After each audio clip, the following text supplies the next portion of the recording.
At narito na naman ang mainit na balita mula sa mundo ng politika. May mga bagong developments na naman sa ating politika na tiyak magpapataas ng mga kilay ng sambayanan.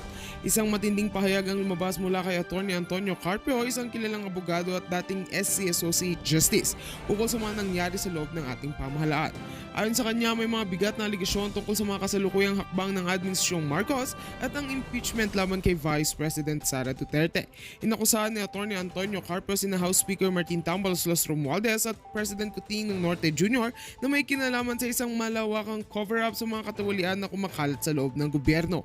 Ayon sa pahayag ng dating SC Justice, ang impeachment laban kay Vice President Sara Duterte ay tila isang paraan lamang para ilihis ang atensyon ng publiko mula sa mas seryosong isyu ng mga katawalian sa mga ahensya ng gobyerno. Mangungunit ang kamakailan na inilunsad ang isang impeachment complaint laban kay VP Sara, ngunit maraming netizens at mga eksperto ang nagtanong kung bakit sa gitna ng mga controversial na isyu ng katawalian sa ilang opisyal ng gobyerno ay ang VP lamang ang tinutok na mga nagsusulong ng impeachment. Ayon kay Carpio, ito raw ay isang malupit na diversion tactic para malihis ang mga mata ng taong bayan mula sa mga malalaking isyu ng hindi pagkakaayos sa mga kontrata, hindi wastong paggamit ng pondo at mga di makatarungang transaksyon. Sa isang panayam, ipinaliwanag ni Carpio na ang mga hakbang na ito ay hindi bagong estratehiya sa politika. Ginagawa nila ito upang mapagtakpan ng mga isyu mas malalim at mas delikado.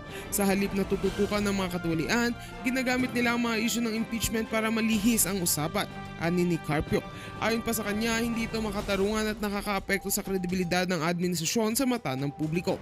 Tila tumitindi na ang tensyon sa pagitan ng mga pangunahing opisyal sa ating gobyerno. Sa mga susunod na linggo, tiyak na magpapatuloy ang mga investigasyon ukol sa mga aligasyong ito. Ang tanong, magagawa kaya ng Administrasyong Marcos at ng mga mambabatas na ayusin ang mga isyong ito ng may transparency o patuloy pa rin ang pagtatakip sa mga hindi tamang gawain? Maghihintay tayo ng mga susunod na pangpahayag at galaw mula sa mga otoridad. Tuloy lang ang pagtutok sa mga susunod pang updates. At yan nga ang mga balitang ating pagkakatutukan, at kung bago ka pa lamang sa aking channel ay huwag kakalimutang mag-like, share and subscribe para updated ka sa aming mga bagong balita dito sa Tatak Pinas.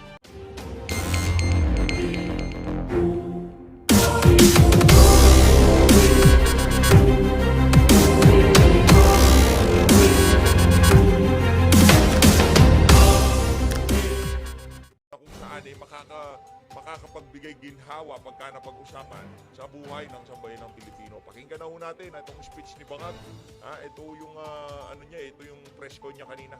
And so anyway, so let's start a subject on the impeachment of Vice President Sara by the House of Representatives. Now, I think it is useful siguro para maunawaan talaga natin ang mga pangyayari at bilang siguro parang paliwanag na rin doon sa mga tanong na nakikita ko sa mga commentator. Number one, maalala ninyo, nagsimula lahat ito nung I made the pronouncement. Sinabi ko na ayaw ko yung sana wag na tayo mag-impeachment dahil madaming ibang trabaho at actually it's also not practical. At nung panahon na yun, nung una kong sinabi yun, wala pang nagpa-file ng impeachment. Kaya sana, I was hoping na makumbinsi ko lahat ng kung sino man, huwag na muna natin gawin ito. Kung meron kung talagang meron kayong paniniwala na kailangan gawin ito, huwag naman siguro muna ngayon at marami pa tayong gagawin. Wag muna ngayon, pero talagang plano ho nila yan. Wag muna ngayon, sa mga susunod na panahon na lang. Kaya kung titignan naman ninyo, yung mga kaalyado ko sa House of Representatives, wala sa kanila ang nag-file. Wala, sa sumunod naman nila sa hiniling ko sa kanila. Mga tama, Brad, walang nag-file. Yung huling impeachment, ano ho yun, kumbaga pinagplanuhan ng daang-daang mga congressman. Dapat pa lang doon sa pronouncement mo, yung pinsan mong Bangag, doon pa lang sinabi mo na wala, tigilan natin yung impeachment na yan. Kung pinakinggan ka nila, point blank, stop yung impeachment na yan. Pero nagtuloy-tuloy, para saan yung pagsasalita mo na yan? Para may pakita sa amin na hindi ka weak president, ganon. Huwag silang mag-file ng impeachment dahil hindi magandang timing at saka marami pang problema.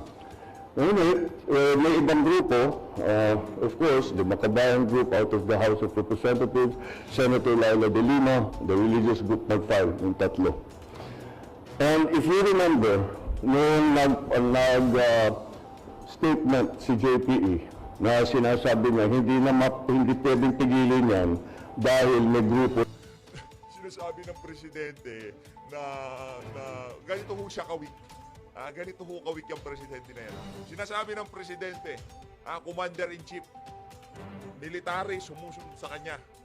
Lahat ho ng ahensya sumusunod sa kanya.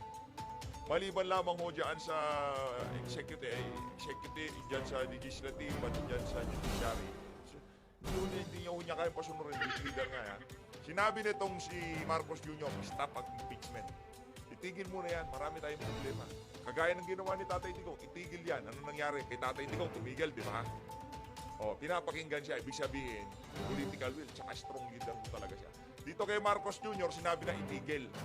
Yung kanyang legal counsel, presidential legal counsel, itong si Juan Ponce Enrile, hindi pwedeng pigilan yan. Anak ng toka. Sa sarili pa ho niyang Presidential Legal Counsel, hindi ho nakikinig sa mga sinasabi niya. Ganyan ho kahina yang si Marcos Jr. Anak ng toko, tapos gusto mo maniwala kami sa'yo? Hindi ka nga pinapakinggan ng mga nasa paligid mo. Sira ka ba?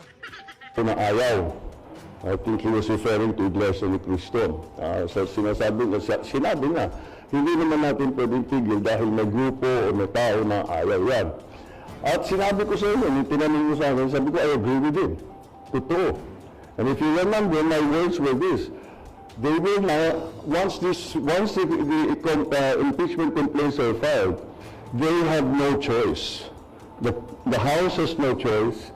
The Senate. May choice. Huwag niyo sabihin walang choice. Pagka sinabi niyo walang choice, linuloko niyo na naman kami. Naniniwala pa ho ba kayo mga kababayan? Wala daw ho silang choice. Isang kumpas lang ni Tambaluslos. Pagka sinabi niya kay Secretary Jenny, entertain mo yan, pero kuwan lang natin yan. Walang kwenta yan. Pagdating sa Justice Committee, magsasabi natin kagad yan. Huwag natin bigyan ng boto yung impeachment na yan. Huwag mo sabihin walang choice. Linuloko mo na naman kami. Has no choice. Kailangan nilang i-proseso ang impeachment complaint. And that's exactly what has happened. Tanga na, sinungaling pa. Wala daw choice. May choice sila. Tama. Kailangan anuhin niyang talaka yung impeachment, pero yung pagdidire-diretso ng impeachment, kung gugustuhin nila, kaya nilang upuan yan, kaya nilang isang tabi yan. Pagka sinabi ni Tambaluslos na wala, hindi, ilan yung business impeachment eh. Wag yung bibigyan ng boto yan. Nagpatawag pa ng caucus, di ba? Bago matapos ang session o bago mag-adjourn. Nagpatawag pa ng caucus. Ganun nung sila. Kaya huwag niyo sabihin walang choice. Sa katagal-tagal niyan, inupuan para lamang pagka matapos na yung pagka magbe-break, magre-recess kayo, doon tayo mag-break pa. Na namang kalokohan. Huwag sabihin walang choice, sinungaling ka talaga. Once the impeachment complaints were filed, the House and the Senate, they had no choice. Nakatali ng kamay nila. They have to do it. Hindi nakatali ang kamay. Pinatanga na naman ho tayo nitong bangag na to. Oo. Wala na daw hong choice. Anak na to, laki pabudol. Isa pa ho to mga kababayan. Bahala ho kayo pero pagka nabudol pa ho kayo nitong isa na to, wala na ho talaga. Wala na, tapos na. Pero sigurado ho tayo, yung mga kasama natin dito sa PH, hindi basta-basta mabubudol yung mga yan. Pero marami na naman ho tayong mga bagong viewers dito Yung mga naliligaw, welcome sa PH Update Kung baguhan lang ho kayo, like, subscribe, masaya na ho tayo dyan. Tuloy. And they have to do it in recognition of the complaints that have been filed. So, yun ang nangyari ngayon. And that's why we have come to this point where the House has transmitted already the impeachment complaint to the Senate. We have heard some of the statements made by the Senate President as to how he is planning to handle it. So, we will have to see because it is many, as you've heard before, but we heard many times during the Corona trial, these impeachment trials are sui generis. And therefore, we have to be very clear how the rules are and how it will be conducted. Yun yung naalala ko because I was also in the House and I was in the Senate during the Corona trial. Kaya parang I have some understanding do sa mga procedure. But anyway, that's the way I see it. That's the way that happened, and now I'll open the floor to any questions of yours. Thank you, Mr. President. First question, Ivan Marina, GMA7. Good afternoon, Mr. President. Good afternoon. While it is true na constitutional duty ng House na to act on the impeachment complaint, meron ho silang choice kung i-endorse sila o hindi. Diretsuin ko na po yung tanong, did you have a hand in this impeachment? No, the executive cannot have a hand in the impeachment. Wala. Kasi weak ka, kaya wala kang na ano dyan sa impeachment na yan, hindi yung pinakialaman. Pero sa totoo niyan, pinakialaman yung bilang. Kayo naman, ano na ho kami, sanay na ho kami sa mga kasinungalingan nyo. Kung ano man hong lumabas sa bunganga ng mama na to, kabaliktaran ho yun nung kanyang gagawin. O sinabi niya, independent foreign policy, ayun, puro kabalbalan ang ginawa. O sinabi niya, wala siyang pipiling faction, basta tayo, yung kapakanan ng Pilipinas. Hindi ho, kabaliktaran. Umayon ho siya sa Amerika, o di ba? O ano sabi niya? O, ang bigas magiging magmumura ang halaga ng mga pangunahing bilihin. Nagmahal. Kaya kung ano man nung sinasabi niyan ngayong mga panahon na to, ibaliktarin niyo ho yun. Yun ho ang totoo. Pagka sinabi niyang wala kaming kinalaman dyan sa impeachment, ibig sabihin sila ho talaga may pakananya. Nakuha niyo ho ba mga kababayan? Yun ho yun. Walang role ng executive sa impeachment. Of course, did he discuss it with the Speaker? Did he discuss it with the other congressmen? Of course. And tinatanong, anong plano ninyo? Ano ba talagang gusto ninyong gawin? And that's it, well, nandito na ito. Hindi na namin maiwasan. But the conventional thinking, Mr. President, is that nothing comes to pass in the House without the President or without Malacanang's blessing. Well, you give me too much credit. Yan na naman sinasabi natin eh. O from now on, ang executive branch, wala nang legislative agenda ha. Wala na kayong pinapasang legislative agenda kung ano na lang ilalabas nitong mga gunggong dyan sa House of Representatives. Yun na lang yun ha. Diyan sa Senado, yun na lang yun ha. Yung mga batas na lumalabas dyan, yung mga gusto ng nasa executive huwag nyo sabihin na wala kayong kinalaman dyan, walang kinalaman ng executive sa mga nangyayari dyan sa House of Representatives at saka dyan sa Senado. Lahat ng ginagawa nila dyan, kung anong batas ang tatalakayin nila, meron ka pa nga certified as urgent na mga bill, di ba? Kailangan matapos kagad. Pero dito wala daw silang kinalaman. Ano kami? Loko-loko? Bulain mo si Kokak, yan. Bulain mo yung mga vlogger mo. Bulain mo yung mga utong mapanggang sa ngayon, sa bagay, yung mga yun, kumikita. Yung kahit nagsusumigaw ng ebidensya na bangag ka, pinagtatanggol ka pa rin nila. Yun ang problema ho, mga kababayan. Yun ang problema at yun hong iniiwasan natin dito sa PHP. But again, what the House has done is clearly the mandate that they have been, the constitutional mandate that they have to proceed with the impeachment complaints. So that's why I think they're just following the procedure. Tunot nila ito, na-transmit nila ang impeachment complaints sa upper house. One last point from my end, Mr. President. Kapansin-pansin na unang pumirma sa endorsement ng anak ninyo. Did he seek your advice on this and what did you tell him? Of course, he did. Of course. Asa ka pa, nagbabangag ka lang eh. Nagpupulburong ka lang. Anong magpapaalam pa sa'yo si Charis? Naman to ko, sasabihin niya, Ma, pipirma ako dito sa impeachment, ako pinakauna ha. Why bother, di ba? Bakit pa siya mag-aabala na magpaalam sa'yo, nagpupulburong ka lang naman. And I said, it's very simple, but I told him. And he said, you know, mukhang pipirmahan na. Well, what's your opinion what I should do? And I told him, I said, the process is begun. It has, parang batas yan eh, when you're in the legislature, when you file a bill, okay, House Bill number 1, 2, 3, etc., etc., Pag-file mo yan, Kala ko totoo. that bill takes a life of its own.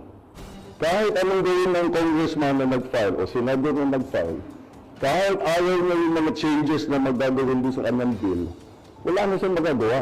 Because the bill is going through the process as it should. And part of that process will be amendments, etc., additions, all that. Especially yung mga bill na naka-certified as urgent, di ba? Pero hindi kayo nakikialam. Sini-certify nyo lang as urgent, tapos meron pang constant communication between legislative at executive para yung mga batas na nagagawa hindi basta-basta mabibito. Pero hindi kayo nakikialam. Diba? Hindi ho sila nakikialam. Hindi ho yan nagsisinungaling. Bangag lang ho talaga. The impeachment complaint is exactly the same. Once it has been filed, there is a procedure that needs to be followed already. So sabi ko, answer na tayo, sabi ko kay Kong Sandro, sabi ko sa kanya, the process has already begun. So, it's your duty now to support that process. So do your duty. That's what I told you. Do your duty. You have to support the process. You are constitutionally mandated to carry out that process. And you're a congressman, so do your duty. That's what I told him. I didn't know you'd be the first to sign though. Maricel Halili, News 5. Sir, magandang hapon po. Yes. Sir, you were very vocal before na ayaw niyo po ng impeachment because it's not the right time. But now na it's there already, paano niyo po ito nakikita na makakaapekto, especially dun sa mga ongoing priorities? Well, it depends on how the Senate chooses to handle it. Hindi pa maliwanag kung ano yung plano ni Senate President at saka yung ating mga senador. Kung paano nila gagawin, if they will immediately convene, if they will still study the rules, if they are going to wait until the next session. So we'll have to wait until they decide on how it's going to be. Pero just to be categorical about it, sir, don't you see this as a defiance in a way, considering na naging vocal na po kayo before that this is not the right time, and yet nag-proceed pa rin yung impeachment case? No. I'm sure that the parties that filed the impeachment cases felt strongly about it, and despite my importunings and expressing my opinion that we really would rather not have the impeachment, they continue to do that. So, it's not defiance. May na kanilang paniniwala. Sa kanilang... Ano yun muna, Brad? Tanggapin mo na weak president ka. Walang ay, paano ba? Weak president o talagang kagustuhan mo yung president na yan? Sige, sabay na lang. Weak president na, kagustuhan mo pa naman. Paniniwala, kailangan gawin ito. Kahit na sinabi ko na sana wag na, hindi pwede, hindi namin pwedeng palampasin ito. Ganun ang thinking nila. So, tinuloy nila.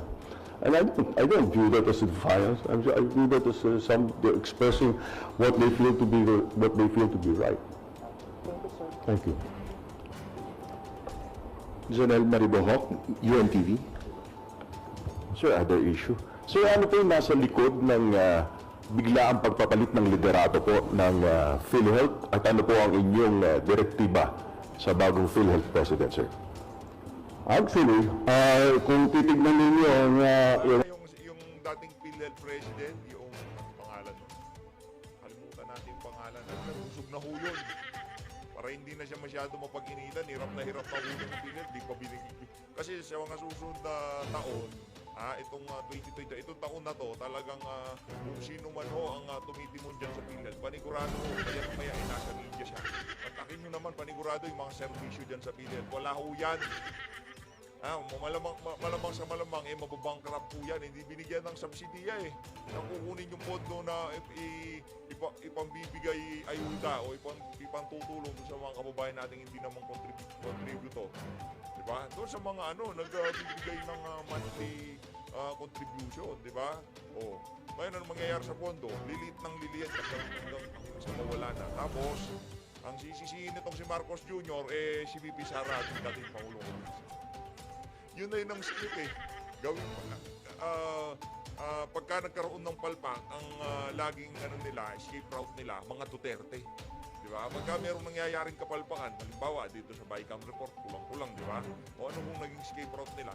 Itong impeachment, DBP Sara, matakas na ho sila. Nakalimutan na ng sambayan ng Pilipino. Pero hindi ho natin titigilan at paulit-ulitin ho natin yung kulang-kulang na Bicam report na yan.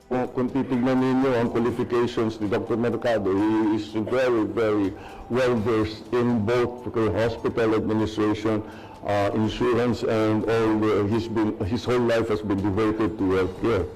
And so, it was after nung nag-oath taking kami, matagal kami nag-usap. Sabi ko, baliktad, hindi ko nga siya ina-advise, he's the expert. So, tinanong ko siya, ano sa palagay mo kailangan natin gawin? And we went, pareho kami, immediately napunta yung usapan sa digitalization. Kasi maganda naman ang servisyo ng PhilHealth, ngunit yung pag-process ng mga ng claim, pag-apply, etc. Hindi kinakamay pa rin. Kaya't napakabagal. And that's why that became a priority. But of course, beyond that, he has many other ideas on how to make the services of PhilHealth more inclusive, expanded, and again, to give better coverage for different conditions for those who will avail of the PhilHealth services and of their financial support. Sir, nag-resign po ba siya? Sinabi niya sa akin, that's as far as I can tell you. Sabi, I'll go first, I'll go to say in a week's time, sabi niya sa akin, in a week's time, may bigyan kita ng report, much more detailed, kung ano sa palagay ko yung nakikita ko sa PhilHealth na pwedeng palitan, pwedeng palakihin, etc. So, may relay na. Bibigyan kitang update sa akin, sabi sa bibigyan kitang update. Sabihin ko sa'yo kung ano pa dyan sa PhilHealth ang pwede nating nakawin. Nag-resign po ba si Ledesma? Yeah, well, yes, he left his position already. Sabi niya that nahirapan na rin yata siya sa, with all of the, hindi siya sanay sa politika. Mandy Ledesma very much comes from the private sector. So I think he found the transition to be jarring, shall we say. Thanks, sir. John A.U., People's Journal, Mero, Philippine Star. Good afternoon, Mr. President. Let me just go back to one of our interviews during one of your previous US visits sa Honolulu, Hawaii, when asked about the looming impeachment supposedly. Ang aangas na huway nitong mga nasa Malacanang. Dati nung panahon ng tatay ko, mga pagpati ng mga yun, nakabanan nila. That time, no, against Vice President Sara Duterte, no. When asked, no, you told reporters, you told us, binabantayan namin ng mabuti, this was in Honolulu, Mr. President, binabantayan namin ng mabuti because we don't want her to be impeached. She does not deserve to be impeached, so we will make sure that this is something we will pay very close attention to. So that time, apparently, you do not want her impeached. Given these recent developments, do you hold that stance still, or your position has changed? It doesn't matter what I think. It will have to go to the procedures. It will go to trial, and we will have senator judges, and they will hear the case. The prosecutors will come from the House. There will be a defense panel, and it will be a trial. It doesn't matter what I think at this point.